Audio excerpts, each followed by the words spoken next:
Halo sanak saudara, Assalamualaikum warahmatullahi wabarakatuh. Terima kasih telah hadir di channel ini bersama saya Tan Maraju.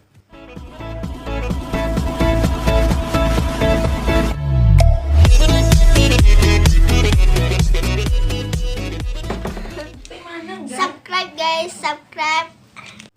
Keberadaan silat Minang sebagai seni bela diri tertua di Nusantara telah memberikan pengaruh terhadap perkembangan seni bela diri di tanah air. Bagaimana pengaruh silat Minang tersebut? Mari kita lihat di beberapa perguruan besar berikut ini. Selamat menyaksikan. Keberadaan silat Minang sebagai seni bela diri tertua di bumi Nusantara telah memberikan pengaruh pada perkembangan dunia persilatan di wilayah negara Republik Indonesia. Pengaruh ini diakibatkan oleh ketertarikan masyarakat dari luar Minangkabau untuk mempelajari seni bela diri ini, baik belajar langsung di ranah Minang maupun dari para pendekar Minang yang berada di daerah perantauan. Di antara perguruan-perguruan silat terbesar di Indonesia memiliki unsur silat Minang tersebut antara lain Keluarga Silat Nasional Indonesia Perisai Diri. Keluarga Silat Nasional Indonesia Perisai Diri atau disingkat Kelatnas Indonesia Perisai Diri adalah organisasi olahraga bela diri yang didirikan oleh R.M. Subandiman Dirjo Atmojo pada tanggal 2 Juli 1955 di Surabaya, Jawa Timur. Setamat HIK Inland School atau Sekolah Pendidikan Guru, dia meninggalkan Yogyakarta untuk merantau tanpa membawa bekal apapun dengan berjalan kaki. Tempat yang dikunjunginya pertama adalah Jombang, Jawa Timur. Di sana dia belajar silat pada K. Haji Hasan Basri. Sedangkan pengetahuan agama dan lainnya diperoleh dari Pondok Pesantren Tabu Ireng. Di samping belajar, dia juga bekerja di pabrik gula PT Rongan untuk membiayai keperluan hidupnya. Setelah menjalani gemblengan keras dengan lancar dan dirasa cukup, dia kembali ke barat. Sampai di Solo, dia belajar silat pada Sayyid Ashab. Dia juga belajar kanuragan pada kakeknya, Ki Jogo Surasmo. Tujuan berikutnya adalah Semarang. Di sini dia belajar pada Sugito dari aliran Setia Saudara. Dilanjutkan dengan pelajari ilmu kanuragan di Pondok Randu Gunting, Semarang. Dari sana dia menuju Cirebon setelah singgah terlebih dahulu di Kuningan. Di sini dia belajar lagi ilmu silat dan kanuragan dengan tidak bosan-bosannya melalui menimba ilmu dari berbagai guru. Selain itu dia juga belajar silat Minangkabau dan silat Aceh. Namun tidak ada keterangan yang jelas mengenai nama guru yang mengajarkannya silat Minangkabau. Perguruan silat Perisai Diri termasuk perguruan silat terbesar di Indonesia dengan cabang di berbagai negara. Perguruan ini memiliki beberapa unsur Minangkabau dalam gerakannya. Salah satu metode yang diajarkan dalam perguruan ini adalah gerakan teknik Minangkabau. Rangkaian teknik Minangkabau diajarkan kepada pesilat yang menduduki tingkat calon keluarga. Untuk menyerang lawan, teknik Minang seringkali mendahului dengan membuka bagian lemah dari badannya dengan gerakan yang lambat. Dan ini adalah pancingan yang disengaja agar lawan menyerang terlebih dahulu. Ketika lawan datang dengan serangan, saat itulah teknik Minangkabau akan bergerak sangat cepat dan keras, menghancurkan serangan lawan tersebut dengan sikunya dan dilanjutkan dengan serangan berikutnya.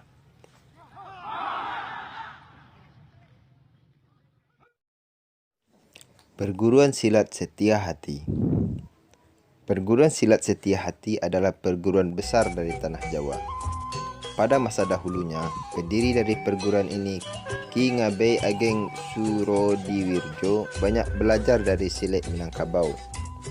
Di samping belajar dari berbagai aliran dari silat tanah Sunda, Betawi, Aceh, dan kawasan lain di Nusantara. Silat Minangkabau telah menjadi unsur penting dalam jurus-jurus perguruan Setia Hati. Setidaknya, hampir semua aliran silat penting di Minangkabau telah dia pelajari selama berada di Sumatera Barat pada tahun 1894 sampai 1898. Dia adalah tokoh yang menghargai sumber keilmuannya sehingga dia memberi nama setiap jurus yang diajarkannya dengan sumber asal gerakan itu. Dia memiliki watak pendekar yang mulia dan menghargai guru.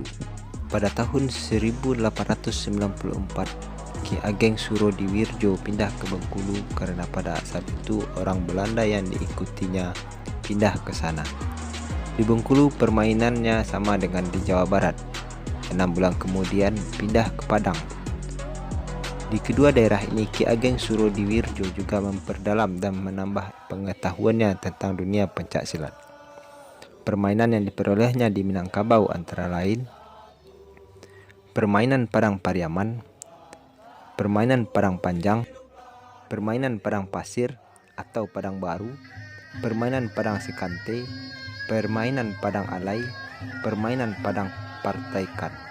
Permainan yang didapat dari Bukit Tinggi yakni permainan Orang Lawah, permainan Lintau, permainan Solok, permainan Singkara, permainan Simpei, permainan Payakumbuh, permainan Katak Gadang, permainan Air Bangis, dan permainan Tariakan. Pada tahun 1902, Ki Ageng Surodiwirjo kembali ke Surabaya dan bekerja sebagai anggota polisi dengan pangkat mayor polisi. Pada tahun 1903, di daerah Tambak Geringsing, untuk pertama kali Ki Ageng Surodiwirjo mendirikan perkumpulan. Mula-mula diberi nama Sedulur Tunggal Kecer dan permainan pencak silatnya bernama Joyo Gendelo. Pada tahun 1917, nama tersebut berubah dan berdirilah Pencak Silat Persaudaraan Setia Hati yang berpusat di Madiun.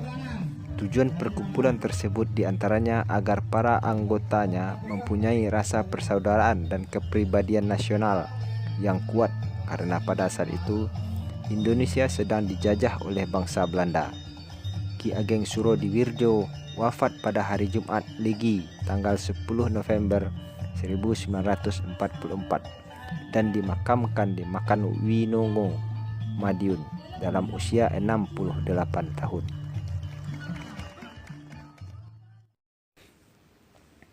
Satria Muda Indonesia.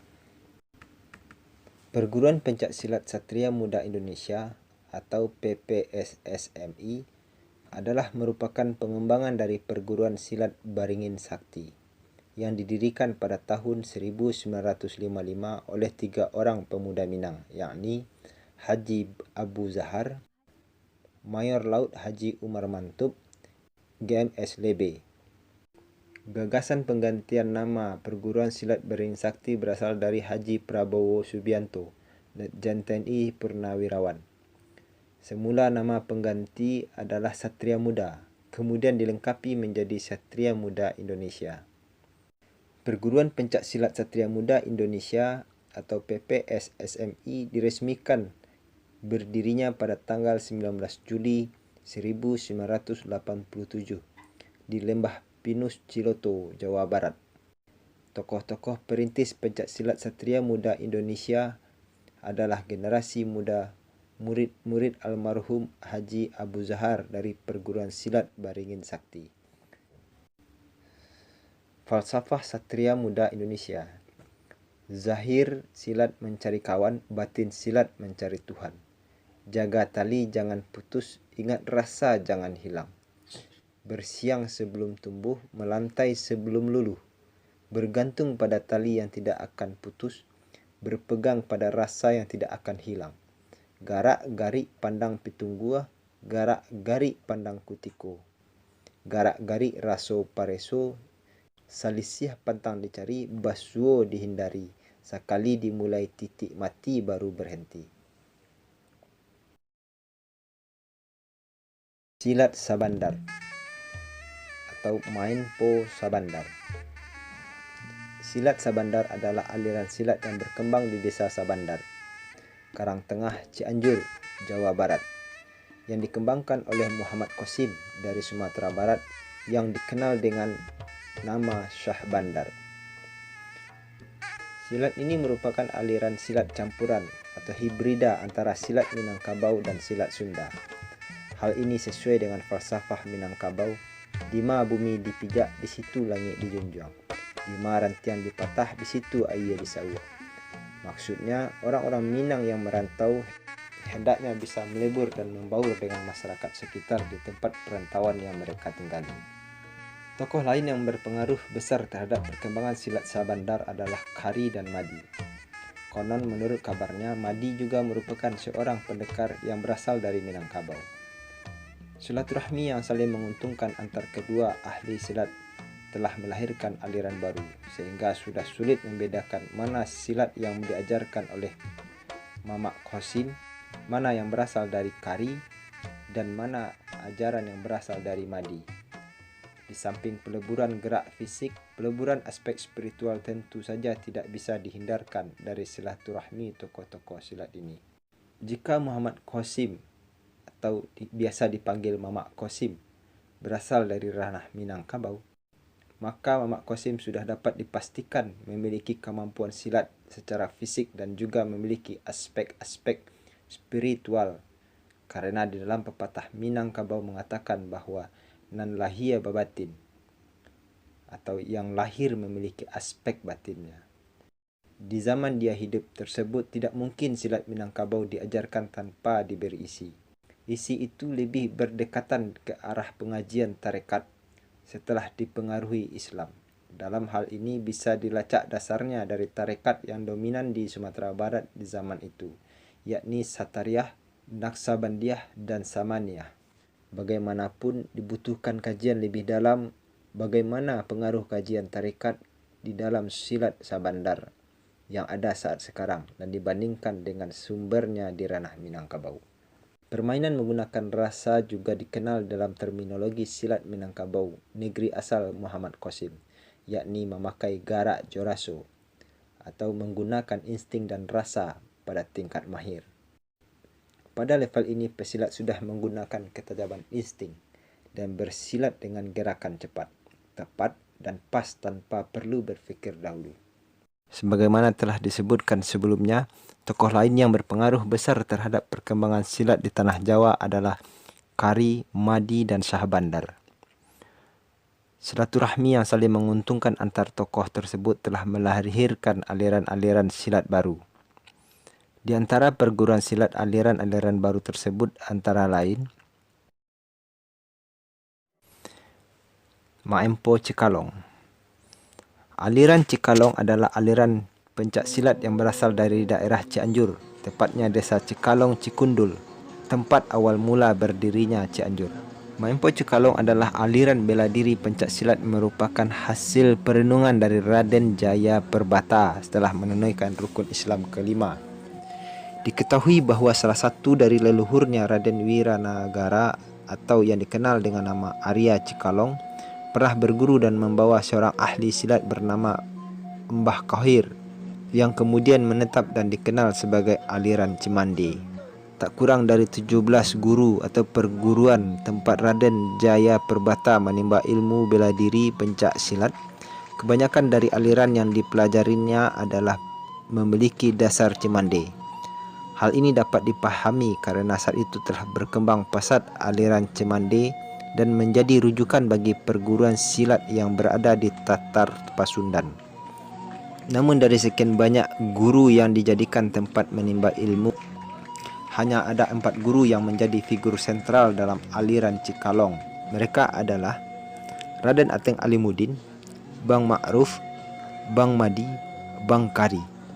Keempat guru inilah yang sangat mempengaruhi bentuk jurus, pola langkah maupun pengerahan tenaga pada aliran Cikalong.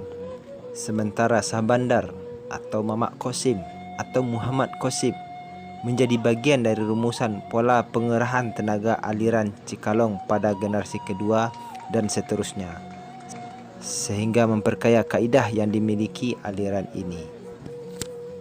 Gerak badan pencak Margaluyu. Gerak badan pencak Margaluyu didirikan oleh S. Anda Dinata yang lebih dikenal dengan nama Abah Anda Dinata pada tahun 1932. Dari salah satu versi sejarah pendirian perguruan ini dikatakan bahwa Abah Anda Dinata datang ke padepokan silat Juragan Raden Haji Ibrahim yang dikenal sebagai pendiri dan pencetus Maempo Cekalong. Abah Anda Dinata belajar gerak jurus 10 dari Raden Hasan yang masih keluarga Raden Ibrahim. Dari 10 halusan Bergaluyu sangat kental dengan pengaruh Maempo Cekalong yang berbasis pada silat Madi, Kari, dan silat Cianjur. Tokoh Maempo Cekalong yang usianya relatif lebih muda dari Juragan Raden Haji Ibrahim adalah Juragan Raden Haji Abdullah yang mewarisi ilmu pencak silat Sabandar. Sedangkan silat Sabandar berasal dari Muhammad Qasim yang berasal dari Pagaruyung, Minangkabau.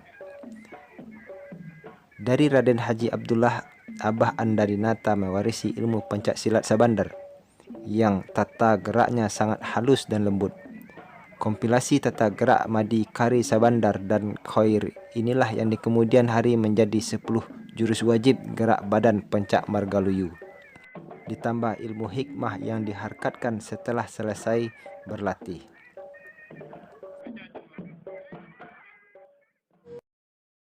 Budi Suci. Perguruan Budi Suci didirikan oleh Haji Abdul Rashid pada tahun 1932. Aliran ini banyak menyebar ke Jawa dan Sumatera. Beliau dilahirkan di Indramayu pada tahun 1902. Beliau diasuh, dibesarkan serta dibimbing oleh pamannya Haji Yasin.